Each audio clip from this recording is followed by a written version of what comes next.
Армаңыздар, ардактуу теле көрүүчүлөр, Кутмандык шоу кечиңиздер менен сиздер 7 каналдагы Талант топлар теле программасын көрүп жатасыздар. Айтат экен, адабият, музыкада, өнөрдө ат салышуу азаматтык жөрөлгө төрт журтуна түгөлүнөн таанылган апаларды арбын экен көрөнгө деп, ар дайым биздин студияга талант топлар келип, өз өнөрлөрүн, өз таланттарын тартуулап, жалпы биздин көрүүчүлөргө YouTube, Instagram, Facebook баракчадагы көрүүчүлөргө жагымдуу маанай тартуулайт. Бүгүн да мына ошол студиябызды жаркырата апаларыбыз келип отурган чагы, андыктан 1 саат бою биз менен бирге болуңуздар.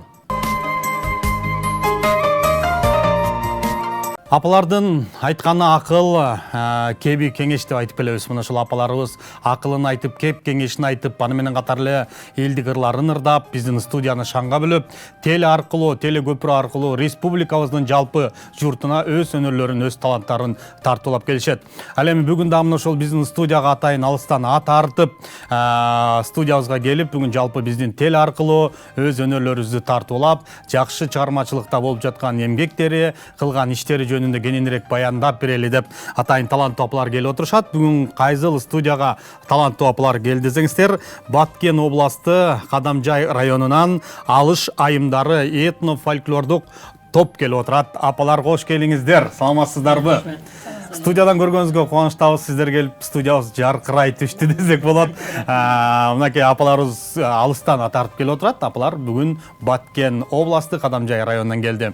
Ал эми мына ошол топтун жетекчиси таланттуу апабыз Мамутова Бибихадича апабыз. Кош келиңиз апа. Саламатсызбы? Студиядан көргөнүзгө кубанычтабыз. Эми биз Баткенден келди дедик, бирок азыр эми кененирээк айтып беребиз. Бирок апалар Баткенден келип аткан жок. Булар азыр жаңы эле башка бир чет мамлекеттен учуп келип биздин студияга келди. Бибихадича келиңиз эми адегенде биздин көрүүчүлөр менен амандашып, саламдашып учурашалык. Рахмат. Саламатсыздарбы, урматтуу теле көрүүчүлөр жана 7 каналдын жамааттары. Мына бүгүн биз ушул силердин студияга келип отурат экенбиз. Ушул силердин тартып атканыңар үчүн өтө терең ыраазычылык билдиремен. Бир жагы рахмат. Ар дайым ишиңерге ийгилик болсун.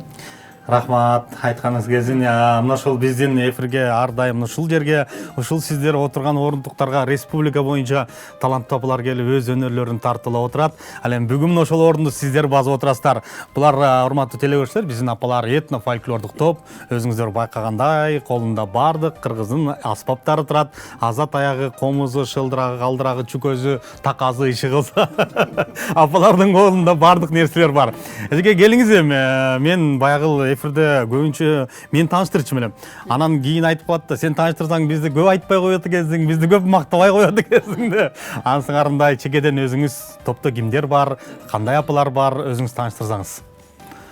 Мына биздин Алыш айымдары тобу түзүлгөнүбүзгө быйыл 9-жыл болуп баратат. Топто 10 апа катышабыз ар дайым.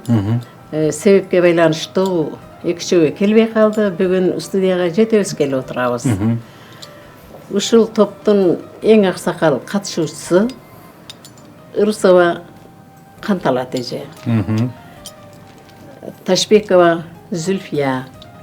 Адамова Файзилатхан. Гиясова Салима эжебиз. Бул эжебиз дагы баатыр эне. Топтун эң аксакал катышуучусу. Бердиева Замира.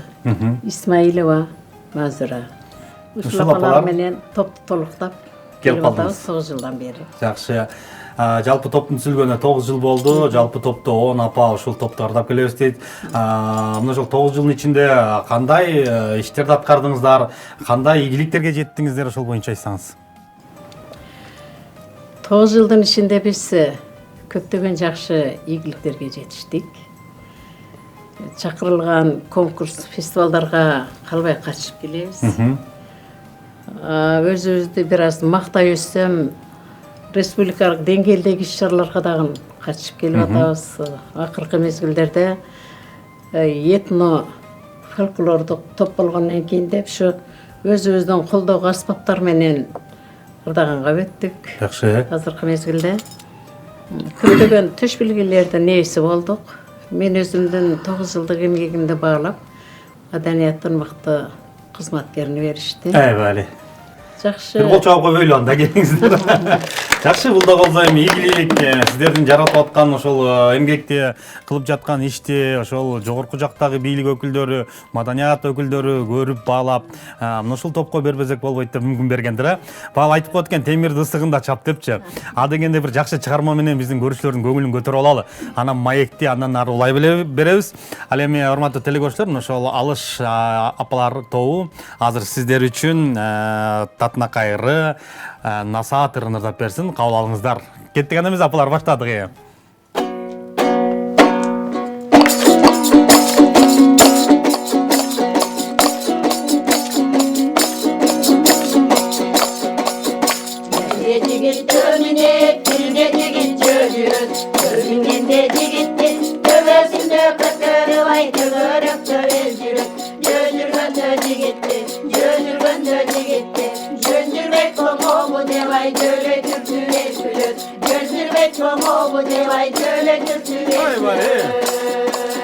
Asqatorun etegi barıp çat bolup, bir atanın balları altı tuğan bolsa da katlaşmasa jat bolup, ağayningdi jaman dep tuğan kaydan tabılmak, argımaklı jaman debay buğdan kaydan tabılmak, argımaklı jaman debay buğdan kaydan tabılmak.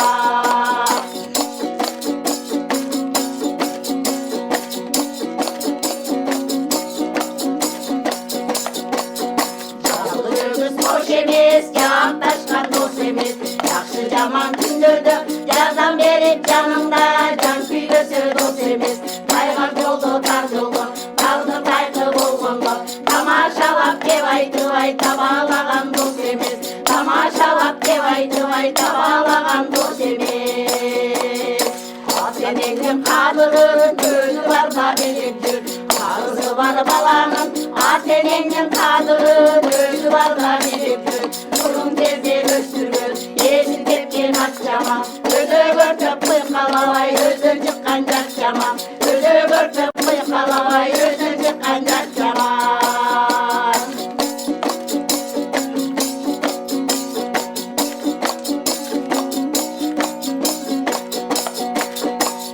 Görgün aksakalı karı bulup bilip jür. Karı sözün yaşlasam, karı sözün yaşlara karı bulup bilip jür. Kerkegenge kerkegin, köktön düşkön bilemez. İyilgenge iyilgin, bağla bergen kul emez. İyilgenge iyilgin, bağla bergen kul emez. Salgan jarın ay bere, kanlı kızı bolsula. Ajarlanıp kıykırıp, aytkanıma kömmösö, sululuğu ne payda.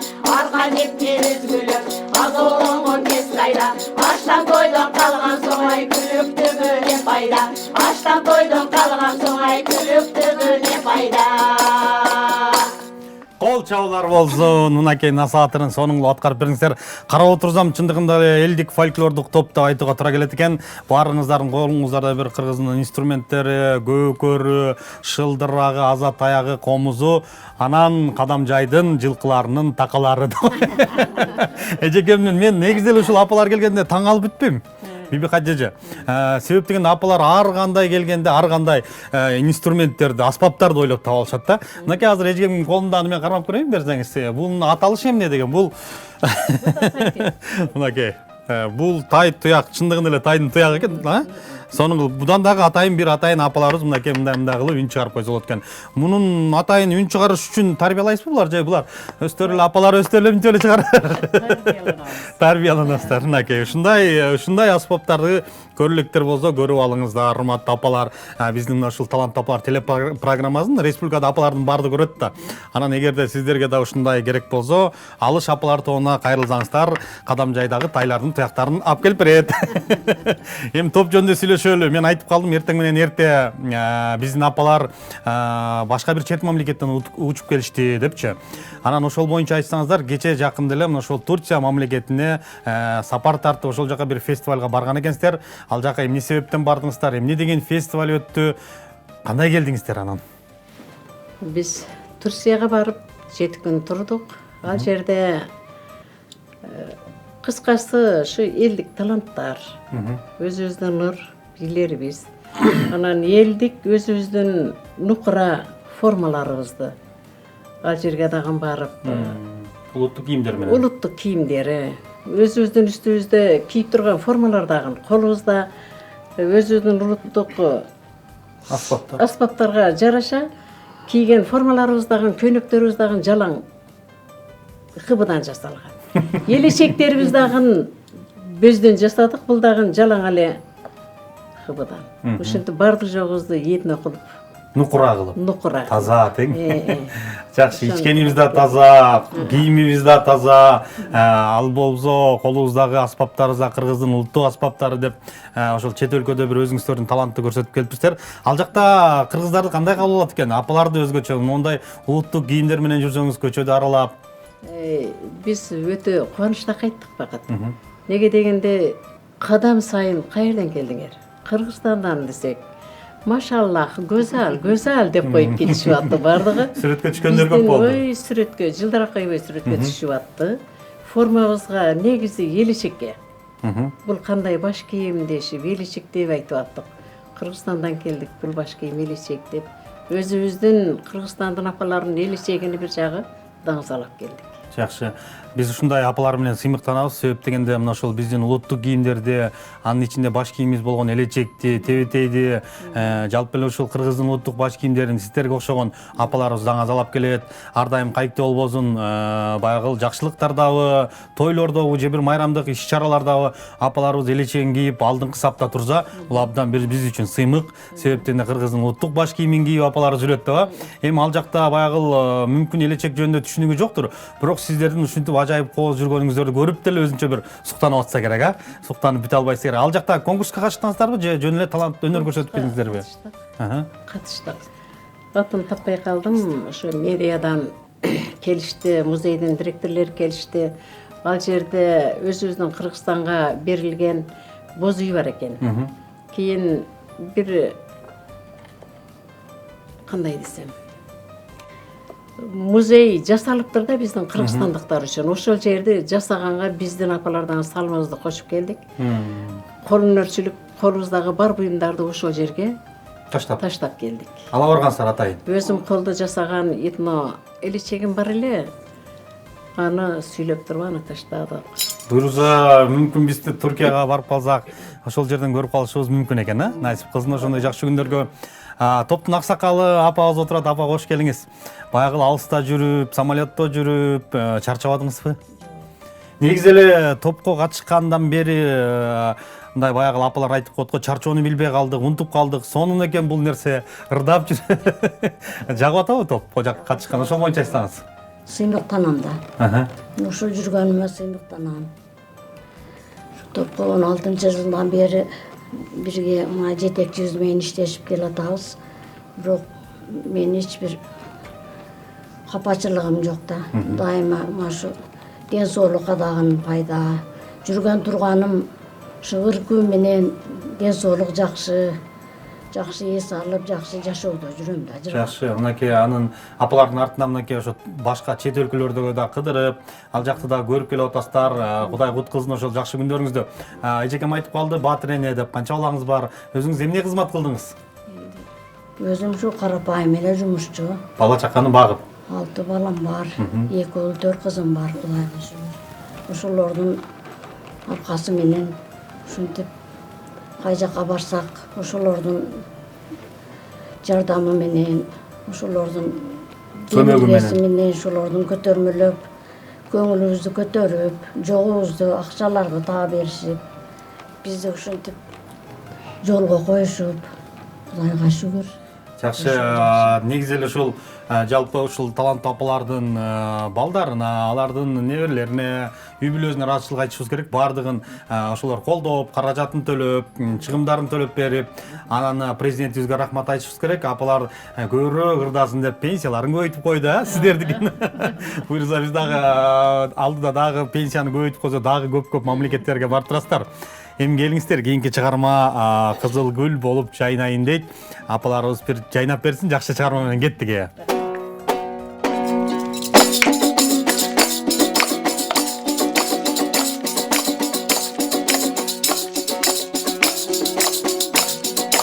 Geçir gelecek, ambu ayları, kimse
кол чабалар болсун.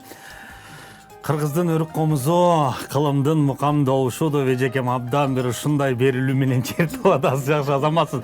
Комузду канча жашыңыздан баштап чертиңиз?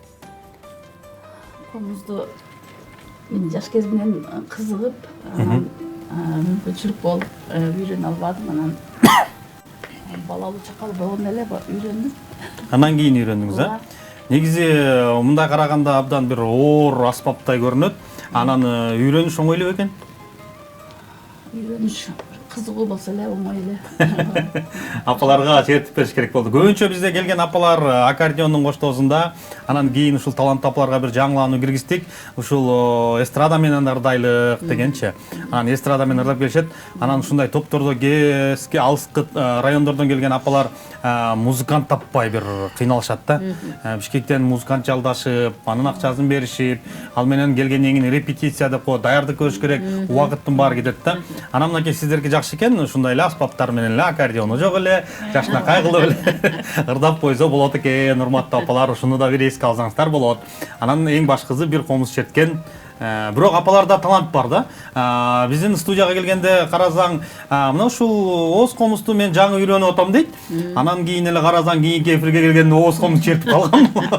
Чындыгында апаларда талант көп. Андан кийинки эжекебиз мынакей тай туяк деп атат. Бул аспаптарды кимдер жасап берет сиздерге? Onu özünün ustaları var. Ошолорго заказ берип жасатабыз. Анан бул идея жетекчиден келген. Ооба, Жетекчи айтат. Өзүбүз издеп жүрүп, өзүбүздүн эле ушул Кадымжай районунан холуста бир абаны таптык дагы, аста таяктарды дагы, бул тай туякты көп аспаптарды ошол аксакалдан жасатып алдык. Шу группа түзүлгөнчөдөн эле. Бирок бул дагы бир өзүнчө бир үндү кооздук берип турат экен. Бул да жакшы нерсе. Анан дагы бир таң калганым, апалар, биздин апалар келди, бир топ ушул Чүй областында кадимки эле баягы ашкабакты билесиздер. Ашкабактын ичин бошотуп алып, татнакай кылып кургатып, сыртына аза таяктыкындай эле ою чийүүсүн тартып, анан ошону чапкылай берсе деле бир үн чыгат экен. Чындыгында ошон үчүн айтып атам да, мен апаларга таң калып бүтпөйм депчи. Жакшы, эжекем болсо үйдө ар бир союлган койдун чүкөсүн чогултуп отуруп эле. Өзүнчө. Сиздин аспаптын аты эмне? Чүкөс жылдырак. Ашык деп коебуз да. Ашык? Ашык деп коебуз. Үйдөгү баягы неберелер ойноп аткан чүкөлөр сиз алып алсаңыз, анан неберелер жаман көргөн жокпу? Чоң апа. Биздин чүкөлөр каякта? Өзүңүз жөнүндө айтсаңыз, өзүңүз топко кайсы жылдан баштап кирдиңиз? Мен ушу 16 жылдан бери эле Чогуз. Ооба. Өзүңүз кайсы тармакта иштедиңиз? Же теле бала карап? Илгери аба ырайын текшерип жүргөнмүн. Метеорологиялык станцияда иштеп жүргөмүн 20 жыл. Анан кийин ошо 16 жылдан бери ушул Баягы пенсияга чыккандан кийин. Пенсияга чыккандан кийин Азыр кыздардын абырайы кандай экен билип коет экенсиз да? Бүгүн чодо жетекчибиз Бийбек Айдичанын абырайы жакшы эмес. Кыздар унчукпайбыз да. Жакшы апалар, ушундай арыбаңыздар, араңыздар азайбасын, көбөйсүн. Ошол Кадамжай районуна, жалпы эле кыргыз элине, анын ичинде мынакей кечээ Туркия мамлекетинде өзүңүздөрдүн талантыңыздарды көрсөтүп атасыздар. Бул да абдан жакшы нерсе, сыймыктанчу нерсе. Биз сиздерди апалар менен сыймыктанабыз. Сиздерди апаларды көргөндө сүйүнөбүз, кубанабыз. Анан биздин ушул таланттуу апалар телепрограммасын ар бир жекшемби сайын биздин көрүүчүлөр калтырбай көрөт экен. Аны деле билбейм, анча-мынча чет жакка барганда айтып калат. Айланайын балам, жана апаларды дагы ырдатпайсыңбы? Биз ошол программаны калтырбай көрөбүз деген апаларыбыздын саны көп. Аны бизге келиңиздер, кийинки чыгарма Оп майда дейт. Ошол чыгарманы аткарып бериңиздер.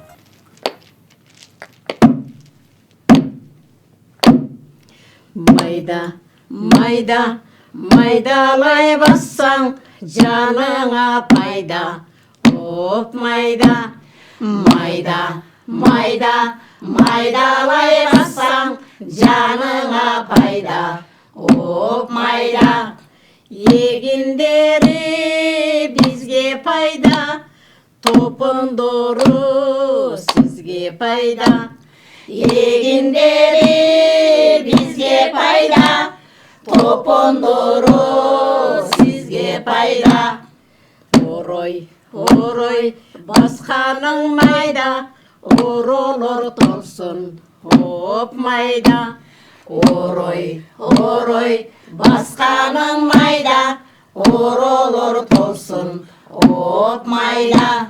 Урокчунун балдары нанга тойсын оп майда. Урокчунун балдары нанга тойсын оп майда. Кырча, кырча басқаның майда, қырманың торсын оп майда. Кырча, кырча басқаның майда, қырманың толсын оп майда. Қар алдында қалбасын, ерте барып майдала. Қар алдында қалбасын, ерте барып майдала. Майда, майда, басқаның майда, майдалансын ей ақтайда. Майда, майда, басқаның майда, майдалансын ей ақтайда. Қызыл қолды қырманды, Суналы дез алқайда.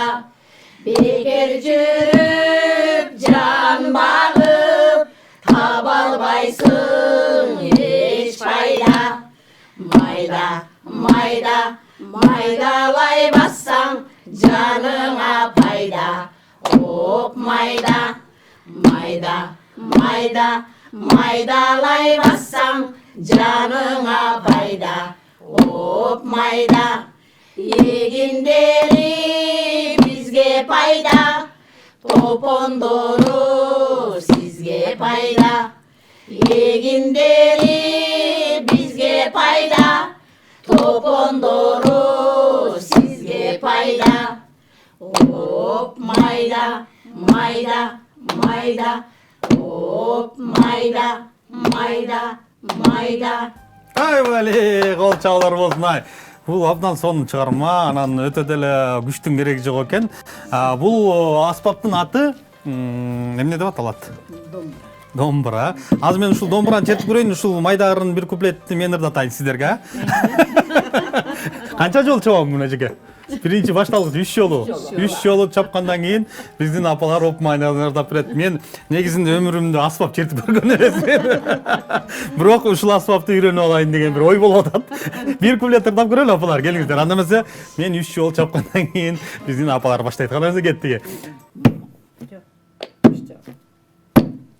майда, майда, майдалай бассаң жаныңа пайда. Оп майда, майда, майда, майдалай бассаң жаныңа пайда. Оп майда. Егіндері бізге пайда, топондору сізге пайда. Егіндері бізге пайда, топондору сізге пайда. Майда, майда, майда. Ай бәле. Рахмат апалар, бир кол чабып колду келиңиздер. Биздин жалпы көрүүчүлөр дагы кол чабып, кубаттап, колдоп жаткан чагы абдан сонун. Анан ушул ырдап атканда мен байкап атам, ушул 2 голоско алып, 2 күнгө алып ырдап атасыздар да. Бул жагын ким үйрөтөт? Өзүбүз билебиз, 2 күнгө дагы. Атайын бирөө даярдайбы же өзүңүздөр эле бөлө алгансыздарбы? Музыкантыбыз бар. Аккордеон тарткан. Эмне деп ойлойсуз? Шабданов Ибрагим деген өзүбүздүн ушу 9 жылдан бери биз менен бирге жүрүп, бизди жетекте, бизге көркөм жетекчи болуп келген өзү музыкантыбыз бар. Ошол агай атайын сиздерди 2-чү, 3-чү күнгө бөлүп турат экен, Абдан жакшы. Бул негизи баягы билими бар, ушу маданият тармагында билими бар адамдар деле кез жерлерде ушундай күнгө бөлө албай калат. Биздин апаларды байкап атабыз, кадимгидей 2-чи күнгө бөлүп, кадимки тасыккан бир артисттерди ырдап атасыздар, азаматсыздар. Андан кийинки биздин мынакей Азат Аякырым отурат, апабызга сөз берели. Бул инструментти дагы ошол агай жасап берген экен, азыр эжекем айтып кетпеди. Анан инструмент бөлүшүүдө сизге ушул Азат Аяк тийдиби же өзүм ушуну чертейин деп алдыңызбы? Ооба, ушуга өзүм Кызыктыңыз. кызыгып Бул кичинекей немекен кармалайын. Кандай кылып чертип атасыз? Анан муну чертиш кыйынчылык жаратпайбы же бул деле баягы ушул сыяктуу оңой эле болобу? Ооба, оңой эле. Эң башкысы ритмге түшүш керек. Ритм менен. Абай Озмонов. Кадамжай районундагы иш-чараларда, маданий иш-чараларда дагы анча-мынча эстрада менен ырдап коесузбу же жалаң эле ушул жан дүйүндө аспаптарын коштон ырдайсыздарбы? Жок, ырдайбыз. Эстрада менен. Ал жактагы эл кандай кабат? Негизи эле ал жакта маданият тармагы кандай өнүгүп атат? Маданиятка кандай көңүл бурулуп атат Кадамжайда, ошол боюнча айтсаңыз? Биздин Кадамжай районунда дагы маданиятта иштеген жигиттер бар, кыздар бар. Өтө жакшы көңүл бурулуп атат. Ар кандай иш-чараларга алыш айымдары деп сөзсүз чакырышат. Бизсиз иш-чаралары өтпөй эле калды десек дагы болот. Туура. Себеп дегенде азыр ошол бардык райондордо, айыл өкмөттөрдө, областтарда, шаарларда апалар түзүлүп атат. Чындыгында эми сиздер көрүп берип турасыздар. Биринчиден сахнада турсаңыздар, ал жерде батаңыздарды берип, өзүңүздөрдүн бир баягы үрп адат деп коебуз, каада салт, ушундай бир өзүңүздөрдүн кыргыздын унутта калып бараткан кол өнөрчүлүктөрүн, тамак аштарын, улуттук кийимдерин көрсөтүп турсаңыздар, бул аябай жакшы. Сөзсүз түрдө апаларды биринчи алдыңкы орундарга отургузуп, сыйлап туруу керек. Анан биздин апалар көбүнчө ушул кол өнөрчүлүк, кийиз, шырдак, шыруу, терме, ушундай сыяктуу баягы нерселерди жасайт да, эмне деп коебуз, буюмдарды. Сиздерде да барбы ушундай жасап? Бул апалар биздин негизи Баткендин апалары кол өнөрчүлүгү килемден башталат. Ар бир апа кыздарыдан бери килем сокконду билет. Кыздардын себине дагы кол килем кошулат. Бул энди апалардын түптөлгөнү негизи бакытындай да унутта калган каада салт, үрп адаттар, өзүбүздүн унутта калган формалар, ушуларды көтөрүп чыгайлык деген негизде түзүлгөн деп билемин да. Туура. Мына күндөн күнгө келечекти биз жайылтып атабыз. Тойлорго дагы кий барса болот деп өзүбүздүн апабыз умрага барды. 3 апа ошо элечек менен жүрүп барып Умрада. Умрада. Жакшы. Элечектерди өзүм жасаймын. Баткен областы боюнча апаларга өзүм колду жасап берем. Өзүңүздүн колуңуздан чыгат. Өзүм колумдан чыгат. Форманы өзүңүздөр тигесиздер. Формандагы өзүм. Азат аякты тийип айкей жасасаңыздар. Бүтүн өзүңүздөрдөн чыгат экен. Шууруну өзүңүздөр тизесиздер. Жакшы. Кетип атканда Мадина кайрылып дагы бир материал ала келсеңиз. Кийинки формаңыздар даярдалып экен. Жакшы. Мына умрага бар деп калбаңызбы, апа? Ошол жакта баягы элечекти кийип жүрүүдө кандай элдер көңүл бурат экен? Ол жакта ушу элечекти кийсең кыргыздын улуттук формасы да. Бардык эле жаңгы кыргызсыңбы деп Билет. неме кылат экен, анан өзүңчө сыймыктанат экенсиң да өзүбүздүн формабызга. Ушу элечекти бардык жокко жайылтыш керек экен. Жаңы умрага дагы элечекти кийгизип койсо, кыргыздык озактан эле бул кыргыз экен деп тааный алат да. Ошол үчүн мен элечекти кийип бардым. Бардыгы жакшы кабыл алышты.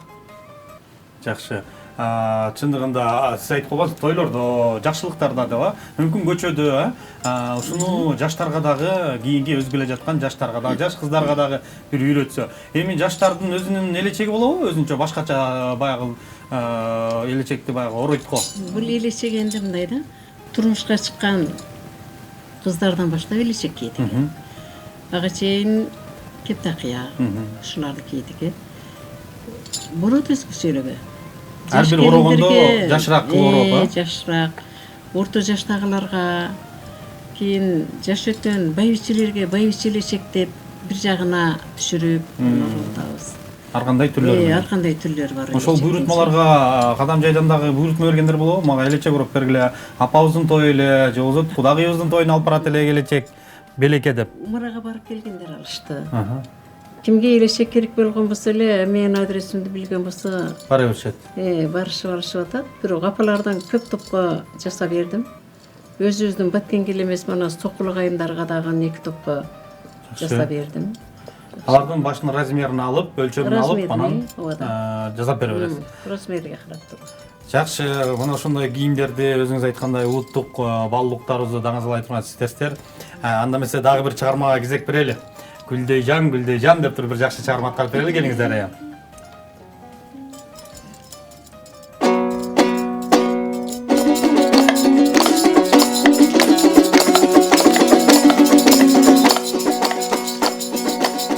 Aklımdan selgince, anlay tepey, mınlay tep. Kuru canım selgince, kurmay tepey, mınlay tep. Oyna oyna algıla, oyun kallar bul dünya. Gülüp algıla, gülüp kallar bul dünya. Yaşıl yolu gürleyden, yamaçılan gürleyden. Kızıl yolu gürleyden, kız gelinde gürleyden. Gürleyden, gürleyden. Gülüdey, gülüdey, gülüdey, gülüdey, gülüdey can. Gülüdey can, gülüdey can. Gülüdey, gülüdey, gülüdey, gülüdey, gülüdey can.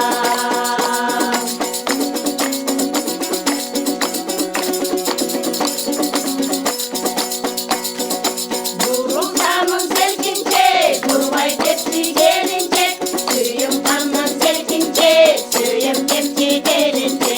Biz bol bozuk ömürdür, kızılı yok kızlaray. Damıcıgan yüzündür, kızılı yok kızlaray. Yaşıl yolu güleyden, yamaçılgan güleyden. Kızıl yolu güleyden, kız gelince güleyden.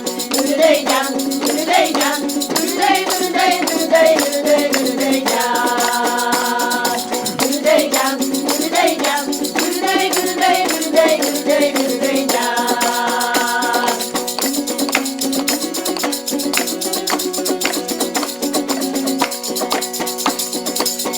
Aklımdan selgince, namday tepey, mınday tep. Vurur canım selgince, kurbay tepey, mınday tep. Selkilerinin koluna, sekin karma valasız. Uykudan uykutup, saksanağa sallasız. Karşı yolu güleyden, yamaçılan güleyden. Kızıl yolu güleyden, kız gelince güleyden.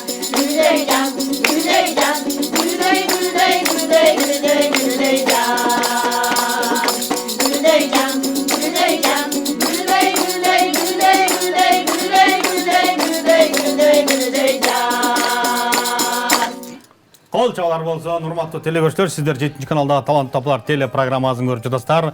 Бүгүн биздин берүүнүн көркүн ачып, студиябызды жаркыратып жаткан Баткен областы Кадамжай районунан келген алыс апалар этно-фольклордук топ болуп, сонун чыгармаларды аткарып берип бизди кубанып жаткан чагы, мен да анча-мынча кошулуп урдагым келип кетип атат. Сиздер менен мынакей андан кийин мынакей биздин көкөр деп коебуз, айчыка. Көкөрүңүз абдан сонун экен, жалтырап, чултурап, сонун көрүнөт. Сиз деле ушуласпапты өзүңүз тандап алдыңыз, чертемдеп. Топтолуп жетекчибиз. Алдырып жасатып алып келди, кийин ушул мага тийди. Ошону мен бердим. Ошо менен мен көкөр мага дос болду дейм. Жакшы, мына ушул азыр жалаң хор деп атпайсыздарбы? Анан өзүнчө дагы жеке-жеке ырдап турасыздарбы же жалаң эле хор менен чыгасыздарбы сахнага? Жеке ырдайбыз. Хор, көбүнчө хор. Апалар абдан назик, жай сүйлөгөн таптакай кыздарыңыз бар экен десек болот. Жеке ырдаганда кандай эстрада менен? Ушул фольклор менен дагы ырдаган ырлар бар. Эстрада менен Биз дагы? эстрада менен дагы ырдаган ырларыбыз бар. Биз көбүнчө өзүбүз топ менен хор даярданып аттык да. Багыла ар бир жерге барганда ар кандай мүмкүнчүлүк болуп калат да. Бир жерде микрофон жетишпей калат. Ал жерден бир эстрада менен ырдаганга туура келет да. Мүмкүн баягы боз үйдүн бир сахнанын үйдүн ичинде болсо фольклор менен ырдаганга туура келет да. Ал эми талааларда, сахналарда, бир жайлоолордо болуп калышы мүмкүн. Ар кандай эми мүмкүн шарт болуп калат да. Ошол жерлерде эстрада менен ырдаганга туура келет экен. Баягы микрофон менен, Жакшы, анан бир убактарда биздин ушул апалар жаңы түзүлгөндө мына жетекчи катары өзүңүз деле жакшы билесиздер. Бардык апалар ушул Кытайдын кийимдерин аябай берилип кетишти да. Кытайдын баягы жалтырак жултурактарын тагышып, сайышып, кооздошуп, анан мына 3-4 жылдан бери кайра оңолуп, өзүбүздүн этно кийимдерибизди кийип, этно элечегибизди кийип, же болбосо бир Кытайдын арзан элечектерин кийишип, ушундай болгон. Азыр мына карасаңыздар, бүт мына жөн эле өзүңүз айткандай ХБ дедиңизби? ХБ материалды алып эле ушундай эле бир улуттук жашнакай кийимдердин түрүн чыгарып койсо болот экен. Азыр дагы бир нанып отурушат биздин көрүүчүлөр. Чындыгында азыркы убакта ушул кийимдер көчөдө деле карасаңыз жаштар, айымдар болобу, мырзалар болобу улуттук кийимдерди, калпагын, чапанын, четпе кийип жүрүшөт да. Бул дагы болсо сиздердин ушул кылып аткан таасириңиздер ошолорго тийип атат болуш керек деп ойлойбуз да. Себеп дегенде сизди көрүп, улууну көрүп кичи өсөт деген сөз бар да. Сиздерди көрүп тарбиялап аткан бул жакшы нерсе. Анан дагы айтсаңыз ошол Кадамжай районунда район, ал чоң райондо эмичи? Анан ал жакта башка топтор барбы апалар, же ушул Кадамжай району боюнча жалгыз топ сиздерби? Кадамжай району боюнча 7 топ бар. Райондун өзүндө эле. Райондун өзүндө. Енді әр айыл өкмөттөрдө шаарлардан чыккан топтор бар да. 7 топ бар. Алар менен чогулуп, байыл катташып, бир концерттерди берип турасыздарбы? Ооба, райондо болгон иш-чараларга, Нооруз майрамдарына, дагы ошого майрамдарга чакырылганда топтор баардыгыбыз чогуу барабыз. Ошол жерде бирден номерибиз дагы аткарабыз. Жакшы. Эми урматтуу телекөрүүчүлөр, мына ушул апалардын ар бир кылган эмгеги, ырдаган ыры, баскан турганы, ошол эле кийимдери биздин жаштарга үлгү. Анан айтат экен, мынакей балдарды өстүрдүк деп калды апабыз, мынакей 6 баланы өстүрдүм. Азыр Кудайга шүгүр, тайыне, чоң апа болуп, төрдүн көркү болуп отурабыз. Анан Кундуз Таштаналиева деген эжекебиздин бир ырсаптарында бар экен. Баланы кимдер сүйбөгөн, бапестеп багып күйбөгөн. Баласы үчүн жок чыгар башына азап үйбөгөн. Балдарым менин кымбатым, балдарым менин сырдашым, жаралбай калгандалар жашамак беле курбашым депчи. Чындыгында сиздер эми балдарды өстүрдүңүздөр, тарбияладыңыздар, ар бир кими өз жолу менен кетти. Эми сиздерге эмне? Ырдаш керек, көңүл ачыш керек, ушундай элге бир жакшы маанай тартуулаш керек. Ошол балдарды да унутпай бүгүн атайын Алтын балалык деген бир жакшы чыгарманы алып келипсиздер. Ошол чыгарманы аткарып бериңиздер, келиңиздер.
Böldüm oyumdu, yaş gezimde unutup, istedim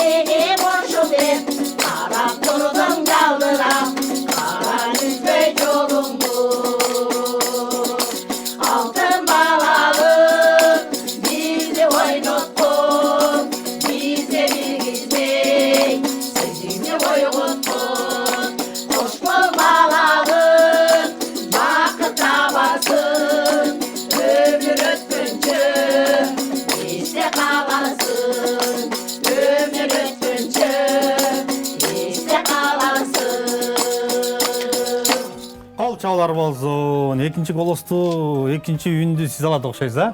Терчи кыча жашына кылып алып бердиңиз, кол чап болчу келиңиздер. Апаңызга рахмат. Топ дегенде ушундай жан дили менен комузун чертип, апалардын ырдашына өзүнүн бир чоң бир көмөгүн көрсөтүп десек болот. Анан жетекчи катары айтсаңыз, мына ушул Абсамат Масалиев атындагы айыл өкмөткө карайбыз дедиңиз, а? Ошол айыл өкмөткө караганда айыл өкмөт тараптан дагы бир колдоолор болуп турабы? Бизге айыл өкмөт тарабынан өтө эле чоң колдоолор болот. Мисалга алып келсек, 19-жыл болду, көчмөндөр оюна келдик, анда 70 миңга жаратып беришти. Андан кийин дагы Чуңкурчакта өткөрүлгөн батырдын эмеси катыштык, анда дагы Айтып батырдын. Анда дагы 70-80 миң анда туру беришти. Ушундай чоң иш-чараларга облустун өзүнөн биздин группаны тандашып туруп өздөрү каржылап алып келишет. Чакан Бишкекке келген иш-чараларга дагы колдорунан келишинче Жардам беришет, жардам беришет. Жакшы, айыл өкмөткө ыраазычылык билдириш керек, ушундай апаларды колдош керек. Бейишенен таман алдында деген бир жакшы сөз бар. Апаларыбызды колдоп, алардын батасын алыш керек. Айыл өкмөт жакшы экен, ушундай акча бөлүп турат экен. Мына быйылкы жылы Энелер күнү 20-май 7-каналда Таланттуу апалар телепрограммасы Талас областында чоң бир фестиваль өткөрөт. Ошол жака да мүмкүн келиңиздер. Айыл өкмөттөн акча бөлдүрүп Таластыкка барып чогуу, ошол жакта бир фестивалда өз өнөрүңүздөрдү тартуулап берсеңиздер болот. Анан көбүнчө апалар баягы каражатты өздөрүнүн жанынан, пенсиядан. Балдары төлөйт, кыздары төлөйт. Эми чындыгында расход деген акча деген жетпейт. Ар бир форма, басканың, жол акың, тамагың, ичкен жегениң ушул Туркия мамлекетине барып келүү деле канчалаган бир акчаларды кетиресиздер. Бирок ошонсо дагы ошол жакта бир өзүңүздөрдүн баягы Кыргызстандын атын ошол жака таанытып атасыздар. Анан ошол уюштуруучулар тараптан, ушул Маданият министрлиги тараптан бир сиздерге бир колдоо болдубу ушул жака баратканда? Эч болгондо бир ыраазычылык кат берип, ыраазычылык кат чакыруу болду. Ошол чакыруу боюнча эле бардык. Ошол жактан тосуп алды сиздерди. Тосуп алышты. Тосуп алып, кайра самолетко салып, ошондой болду. Баткенге жакшы бар. Бар жогубузду каржылашып. Жакшы маанайда тосуп алышты. Өзүбүз дагы жакшы маанайда барып кайттык. Эң башкысы эми бир жуманын баарында сиздер дагы жоксуздар. Анын ичинде ошол Туркия мамлекетинин жакшы кооз жерлерин көрүп, эз алып, ал жактын жаратылышын көрүп, элин көрүп, тамагын көрүп, баардыгын байкап келдиңиздер. Көбүнчө буягы мечиттерге бардык. Ошол мечиттерди көргөзүштү. Жакшы жерлерди көрдүк. Тарыхый мечиттер. Кыскасы да, тарыхый жерлер. Ал жактын баягы тамак ашы менен биздин тамак ашка айырмаланып турат бекен? Айырмаланат. Биздин 5 бармакка жетпейт экен. Өзүбүзгө келип түшкөнчөдөн өзүбүздүн Кыргызстандын абасы деп керек-керек дем алып алдык го бүгүн эртең менен. Жакшы. Ар бир адамдын өзүнүн мекени, өзүнүн туулуп өскөн жери, айтып коет го туулган жердин топурагы алтын деп. Чындыгында ал жакта күндө сый көрүп атсаң деле, күндө сонун жерлерди кыдырып атсаң деле, баары бир өзүңдүн үйүң, өзүңдүн жериң, эч нерсеге жетпейт. Келиңиздер эми ушундай боюнча эле картайбай, арыбай, карыбай, күлүп жайнап, күбөлүгүчтүү, анан ар бир теледе, ар бир майрамдык иш-чараларда, ар бир сахналарда жакшы жагымдуу чыгармаларды аткарып жүрө бериңиздер. Картайтпайт мени заманам деген бир жакшы чыгармаңыздар бар экен. Эч убакта картайтпаңыздар, картайбаңыздар эми. Ошол чыгарманы угалы, келиңиздер.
Сол чоолор болсун, эч убакта арыбаңыздар, карабаңыздар. Урматтуу телеөрчүлөр, айтат экен, мен энемди көрбөй калсам сагынам, мен эркелеп чыккым келбейт жанынан, о адамдар биз энени сыйлайлы, эне ыйык, эне кымбат баарынан деп. Сиздер дагы апаңыздардын таланты, өнөрү болсо мына ушундай апаларга кошуңуздар. Апалар ушинтип ырдайт, жыргайт. Ар бир эфирлерге барат. Анан апалар айтып калат да, баягы топко кошулгандан кийин анча-мынча айтып калбадым, башындачы чарчаганыбызды деле билбей калабыз, оор сумкаларыбызды көтөрүп алып деле жүрөбүз. Үйгө барсак эле, ох, чарчадым деп жатып калабыз. Ал жактан болсо билинбейт, а? Сумкаларды көтөрүп алып, баягы чамадандарды сүйрөп алып. Кыйналганыбызда кайыл болобуз да. Аны бирок балдар билбейт дең. Алар билсе айтат да, апа, ушинтип катышпай эле койсоңуз эмне болот деп. Жакшы, бирок ошон менен сиздер ырахат аласыздар. Ошон менен чоң сахнага чыгып атасыздар. Ошон менен сиздерди эл колдоп атат, сүрөп атат, гүлүн берип атат, белегин берип атат. Бул да болсо сиздер үчүн абдан бир жакшы нерсе да. Топтун жашы сиз окшойсуз. Көп иштейсиз, аткарасыз. Алып келе кой, алып бара кой. Чурка бар да. Өзүңүз эмне кызмат кылдыңыз? Мен үйдө эле. Бала карап. Бала карап, улар чоңойтуп, үйдө жайлап анан. Кошулуп кеттиңиз. Биби хатче айтты, давай ырдабай. Биздин топко кел, да. Негизи эле ушул апаларды, таланттуу апаларды табыш кыйын эмеспи? Изденет экенсиз. Кайсыл айылда, кайсыл апанын өнөрү бар экен, таланты бар экен. Суроолоп жүрүп анан табат экенсиң да. Шыгы бар апалар. Бир айыл өкмөт болгону менен сиздер ар бир башка айылдардансыздар. Ооба, ошо. Айыл өкмөттө канча айыл бар? 7 айыл бар экен. 7 айылдын ар бир айылынан издеп жүрүп тапкан апалар. Жакшы. Мына ушул таланттуу апалар, элечек апалар жаңы түзүлүп, мен билишимче бир 2010-жылдардан башталды. Сахнага чыгышып, ырдашып. Ошол убакта көп киши жактырган эмес да, билесиз, эмне булар үйүндө иши жокпу, кыларга кушу жок, саларга кушу жокпу, булар эмне эле сахнада ырдап атат, эми үйүндө эле отурбайбы депчи. Ал убак өттү. Анан азыркы убакта өзүңүз билесиз, кошула албай жүргөн апалардын саны көп, а? Мен ушул топко кошулуп ырдасам сонун болот эле депчи. Биринчи башталганда канчалаган тетири сөздөрдү окуп аттык. Тетири ойлорун айтышып атты. Эмне кыласың ырдап? Эмне кыласың, өзүң жаныңдан акча кетирип деген сөздөр болуп атты. Туура. Азыр энди эл өзү калынып эле калды, Кудайга шүгүр. Кошулам дегендер көп. Кошулам дегендер андан көп.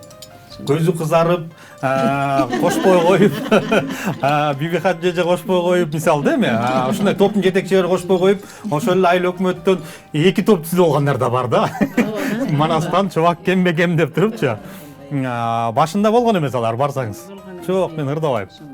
Жакшы, мынакей ошо сиздин тилиңизге кирип, биздин ырдап аткан апалар азыркы убакта бир тарыхта кала турган иштер жазып атат. Мына ушул биздин эфирдагы тарыхта калат десек болот. Бул биздин YouTube каналда, биздин архивде сакталып, ошол эле убакта кийин сиздердин неберелер, чөөрөлөр, кыбыралар көрүп, ой, апам анда жапжаш турбайбы?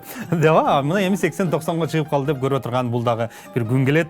Ошондой күндөрдү Кудайым дагы көп сиздерге насип кылсын. Анан эми Баткенден келгенден кийин өрүк жөнүндө ырдабасак болбос.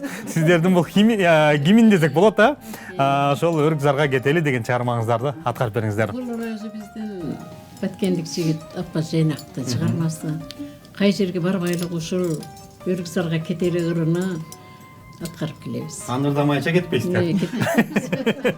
Анда өзү келиңиздер, ошол чыгарманы аткарып бериңиздер.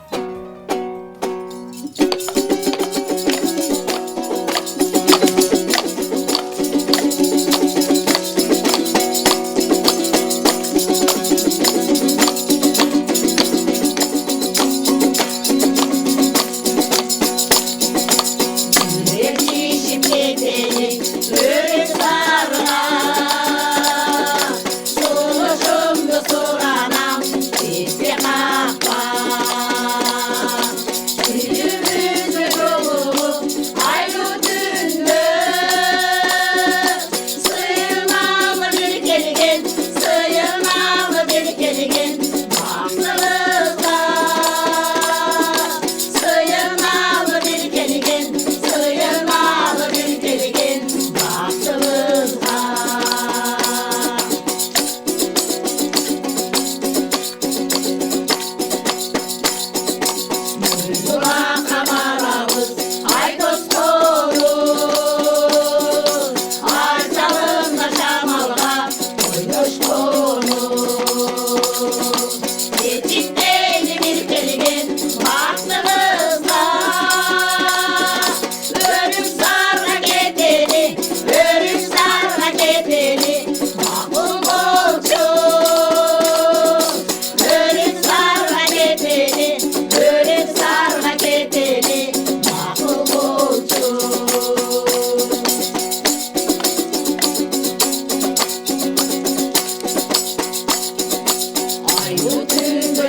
зарга кетели макул болчу дейт, эми барабыз, макул болобуз. Көрүз арыбаңыздар, аманчылык тилейм. Ар дайым ушундай шаң-шаган үнүңүздөр менен ар бир эфирде, ар бир жакшылыктарда кызмат кылып, эл үчүн бир жакшы үлгү болгон апалардын катарын толуктап жүрөңүздөр. Атайын бүгүн алтындай убактыңыздарды бөлүп, биздин 7-каналга баралы таланттуу апалар теле программасына тартылалы деп келип берген сиздерге ыраазычылык билдирели. Арыбаңыздар дейбиз. Мындан аркы арышыңыздардагы көп мамлекеттерде арызын, ошол мамлекеттерди кыдырып, өз талантты, өз өнөрүңүздөрдү көрсөтүңүздөр. Бизге бөлүнгөн убакыт ушу менен соңуна чыгып калган экен. Сизге бир эркин микрофон берелик, анан кийин эфирди жыйынтыктайлык.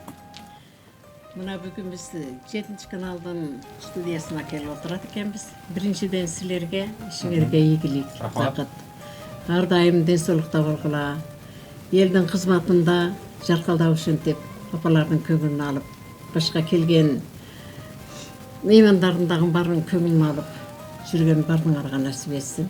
Ыраазычылык билдиребиз. Рахмат силерге дагы. Сиздерге да чоң рахмат. Аман эзен элиңиздерге барып, жериңиздерге барып, алдыда мынакей майрамдар келатат, жаз келатат дегендей бир жакшы маанай тартылаңыздар. Ыраазычылык билдиребиз. Ардактуу телегөрүүчүлөр, сиздер таланттуу апалар теле программасын көрдүңүздөр. Биздин апалар бүгүн Баткен областы Кадамжай районунан алыш этно-фольклордук апалар тобу келип, өз өнөрлөрүн, өз жагымдууларын, жаңылыктары менен сиздер менен бөлүштү. Эгерде да сиздер ушундай таланттар болсо, ушундай өнөр болсо, биздин 7-каналга кайрылыңыздар. Таланттуу апалар теле программасы ар дайым сиздердин талантыңыздарды, өнөрүңүздөрдү эл алдына тартуулоого даяр. Андыктан төмөндөгү жазылган номерлерге байланышып, биздин эфирге келсеңиздер болот. Сиздер үчүн эшигибиз ачык. Ал эми сиздер менен коштошобуз. Кийинки эфирден көрүшкөнчө аман туруп бар болуңуздар.